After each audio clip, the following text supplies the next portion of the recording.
होंगे जो आप थोड़े से आपको अजीब लगेंगे। एक है इकहरा, एक है सिंगल एंट्री सिस्टम। इससे पहले हमने सीखा है डबल अकाउंटिंग सिस्टम या दोहरा लेखा प्रणाली। हाँ, डबल अकाउंटिंग सिस्टम हमने सीख रखा है, अच्छे से समझ रखा है।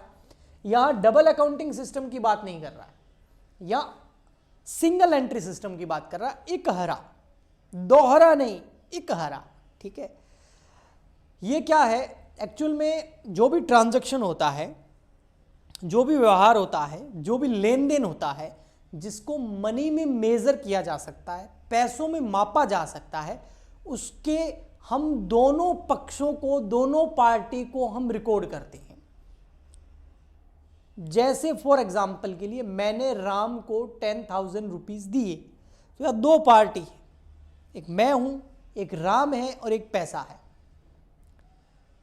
पैसा का लेन देन हो रहा है दो पार्टी के बीच में। तो जब दोनों पार्टी को रिकॉर्ड किया जाता था तो उसको हम दोहरा डबल अकाउंटिंग सिस्टम बोलते थे। यहां पर केवल एक पार्टी को रिकॉर्ड किया जाएगा, जिसलिए इसको इकहरा सिंगल एंट्री सिस्टम बोलते हैं। ये तो इसका मीन है। अब आइए बताते हैं कि इसके अंदर क्या पढ़ना होता है, क्या नहीं होता है। तो सबसे पहले हम डबल अकाउंटिंग सिस्टम की बात करते हैं, दोहरा लेखा प्रणाली की बात करते हैं, उसके बाद इसको समझाऊंगा। ठीक है, तो आपको बेहतर तरीके से समझ में आएगा। यानी कि डबल अकाउंटिंग या एंट्री सिस्टम, ये सिंगल अकाउंटिंग सिस्टम है। ठीक है, इसमें आपको पता है बचपन में पढ़ते थे, तीन तरह के अकाउंट्स होते थे, टाइप्स ऑफ अकाउंट्स। तो जितने भी हम अकाउंट्स बनाते हैं उसको तीन टाइप में डिस्ट्रीब्यूट कर दिया गया था, तीन भागों में उसको बांट दिया गया था। उसमें सबसे फर्स्ट आता था आपका पर्सनल अकाउंट। पर्सनल अकाउंट्स यानी कि व्यक्तिगत खाते, हिंदी में बोलते थे व्यक्तिगत खाते। ओके, फिर उसके बाद एक और होते थे रियल अकाउंट्स। रियल अकाउंट्स, इसमें आ जाते थे सारे वस्तुगत खाते।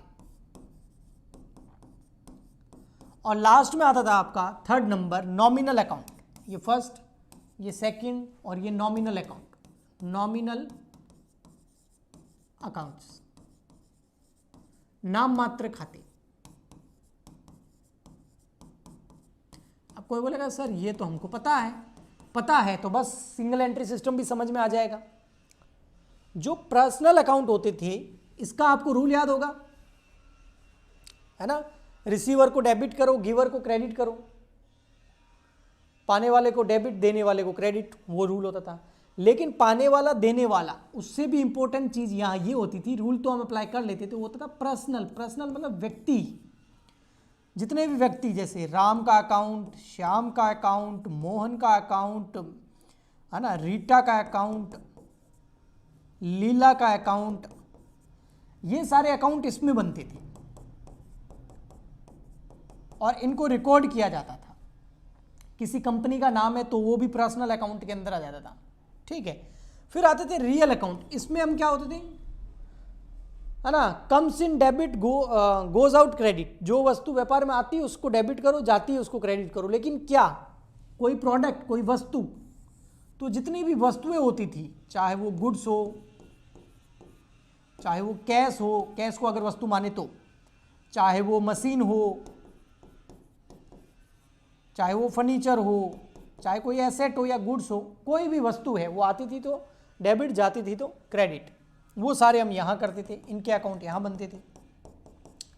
नॉमिनल में क्या होता था, all expenses and losses are debit, all expenses and losses are debit, all income and profits are credit. सभी खर्चों को, समस्त खर्चों को और हानियों को डेबिट करो, समस्त आय और लाभों को क्रेडिट करो। तो मेन यहां पर हम दो चीजें देखते थे, एक जितने भी बिजनेस के अंदर एक्सपेंसेस होते हैं या कोई लॉसेज होते हैं उनको हम डेबिट करते थे, ठीक है, उनके अकाउंट बनते थे।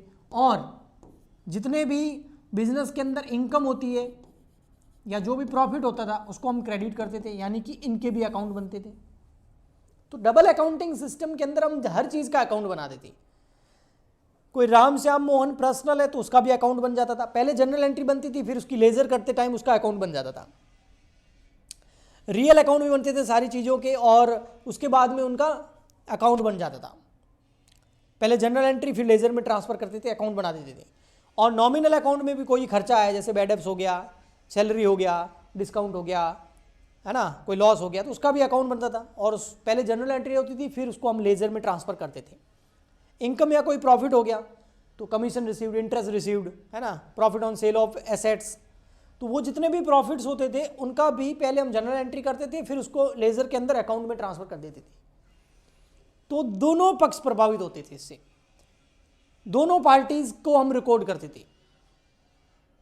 Both parties are recorded in the books of accounts in double accounting system. दोहरा लेखा प्रणाली के अंदर दोनों पक्षों का लेखा किया जाता था। दोनों एक ही ट्रांजैक्शन का क्या इफेक्ट पड़ेगा दोनों पर, उन दोनों को रिकॉर्ड किया जाता था। ये तो डबल अकाउंटिंग सिस्टम करते थे। और इसके लिए फिर हम आगे क्या करते थे, इन सब की हेल्प से हम बनाते थे जनरल, फिर हम बनाते थे लेजर, फिर उसके बाद आपको पता ही है ट्रायल बैलेंस, और फिर बनते थे फाइनल अकाउंट। यही होता था। हाँ जी बिल्कुल, डबल अकाउंटिंग सिस्टम है ना। ये मैं वापस करा देता हूँ आपको, थोड़ा सा सही से लिख देता हूँ। मुझे लगता है ये सब बच्चों को आता है, लेकिन कुछ बच्चे ऐसे होते हैं जिनको शायद प्रॉब्लम हो इसके अंदर। इन सब की हेल्प से, इन अकाउंट्स की हेल्प से हम क्या करते थे, इन रूल्स की हेल्प से हम जनरल एंट्री करते, फिर उसके बाद हम लेजर करते, खाता बही बनाते, उसके बाद में हम ट्रायल बैलेंस बनाते, तलपट बोलते हैं हिंदी में उसको, और उसके बाद में हम फाइनल अकाउंट बनाते थे। और फाइनल अकाउंट से हमको पता चल जाता था किसी भी बिजनेस का करेक्ट प्रॉफिट और लॉस। ये पूरी डबल अकाउंटिंग सिस्टम के अंदर प्रोसेस चलती है। अब आ जाते हैं हम सिंगल एंट्री सिस्टम में। अब सिंगल एंट्री सिस्टम में क्या होता है देखिए, फिर आपको पता लगेगा कि अब हमको कौन से न्यूमेरिकल क्वेश्चन करने हैं और किस हिसाब से करने हैं। तो ये डबल अकाउंटिंग सिस्टम तो हमारे चैप्टर में करते ही। सिंगल अकाउंटिंग सिस्टम जो अनसाइंटिफिक है, अवैज्ञानिक तरीका है एक रिकॉर्ड्स को रखने का, तो इसमें क्या होता है देखिए, सिंगल अकाउंटिंग सिस्टम या एंट्री सिस्टम,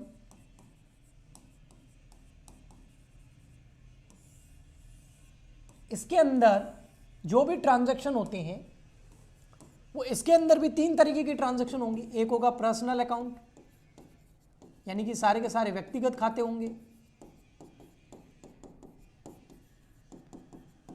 उसके बाद इसके अंदर सारे के सारे रियल अकाउंट होंगे, यानी कि वस्तुगत अकाउंट्स भी होंगे। और ट्रांजैक्शन होगा तो ये सब होगा ही, वस्तुगत खाते।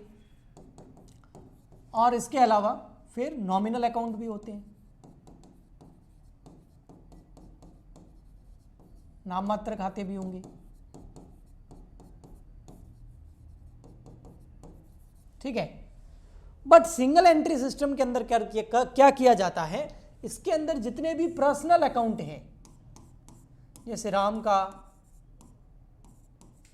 श्याम, मोहन, रीटा, विजय, अजय, सुनीता, इन सबके अकाउंट्स को मेंटेन किया जाता है। यस, इनके रिकॉर्ड रखे जाते हैं, इनके अकाउंट बनाए जाते हैं, बट ना तो रियल अकाउंट्स बनाए जाते, ना नॉमिनल अकाउंट बनाए जाते, इनको रिकॉर्ड नहीं किया जाता। तो सिंगल एंट्री सिस्टम के अंदर डबल अकाउंटिंग सिस्टम नहीं हो पाती है, केवल सिंगल चीज को रख रहे। देखो, जब भी पर्सनल अकाउंट आएगा तो उसके साथ में हो सकता है रियल या नॉमिनल अकाउंट, तो आएगा ही आएगा। बट जैसे good sold to Ram, Ram को गुड सेल किया हमने, तो इसमें राम आएगा, और उधार सेल किया है तो सेल्स भी तो आएगी, वो तो रियल अकाउंट हो गया, उसको रिकॉर्ड नहीं करते हम ओनली पर्सनल अकाउंट, किस व्यक्ति से कितना लेना है कितना देना है, बस इसको मेंटेन करते हैं हम। मतलब कोई भी व्यापारी अगर ऐसा करता है तो वो सिंगल एंट्री सिस्टम पे ही है। अब मैं आपको एग्जांपल बताता हूं, जितने भी सोल प्रोप्राइटर होते हैं, छोटे मोटे व्यापारी होते हैं, है ना, जैसे छोटे मोटे दुकानदार हो गए, किराने वाले हो गए, आपके आसपास में खूब सारे दिख जाएंगे जिनकी छोटी मोटी दुकान होती है, छोटा मोटा व्यापार होता है, लघु व्यापार होता है, बड़ा नहीं होता है, ट्रांजैक्शन भी ज़्यादा नहीं होते, उतनी बिक्री भी ज़्यादा नहीं होती उनकी, और कमाई भी इतनी ज़्यादा नहीं होती है। अब वो किसी कंप्यूटर लेके किसी अकाउंटेंट को बिठाकर टैली थोड़ी करवाएगा, या बैठ के जो शुरू के सुबह से 500 रुपये की सेल हुई है उसकी बैठ के एंट्रियाँ थोड़ी करेगा। पता चला पहले जनरल एंट्री कर रहा है, फिर लेजर कर रहा है, नहीं, ऐसा नहीं करेगा। वो तो ऐसे ही करेगा। अपना हिसाब कैसे रखेगा? ऐसे ही रखेगा, राम श्याम मोहन इनसे पैसे लेने, इनको देने।